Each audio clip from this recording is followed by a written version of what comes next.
আজকে আপনাদের সামনে আমাদের ঈদের আমাদের টাইমটা ছিল ঠিক 8টায়, কিন্তু আমাদের সকলের উপস্থিত বিলম্বের কারণে আজকে 10 মিনিট লেট হচ্ছে। এজন্য আমরা সবাই দায়ী। তো আমি চাই আগামী দিন ঈদের টাইম আমরা যা দিবে কমিটির পক্ষ থেকে যা আসবে, আমরা এই সিদ্ধান্ত অনুযায়ী আমরা সঠিক সময়ে 10 মিনিট 20 মিনিট আগে আসবো। কারণ কি জানেন, আমার এই মসজিদের ইমাম সাহেব গুরুত্বপূর্ণ কিছু বিষয়ে আলোচনা করেন।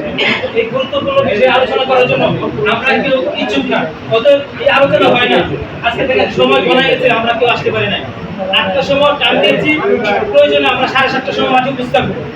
7:30টার সময় মাঠে উপস্থিত থাকিয়া এই মাঠের যে নিয়মকানুন আছে, নামাজের নিয়মকানুন আছে, কুরবানির নিয়মকানুন আছে, এগুলি আমরা জানবো।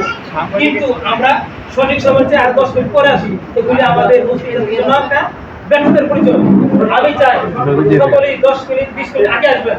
আগে আসার আগে আমাদের ইমাম সাহেবের আলোচনা আছে, এই আলোচনা সকলে শুনবো। পাশাপাশি আমরা কোরবানি করছি, এই কোরবানির বস্ত্র নিঃসারিত আমাদের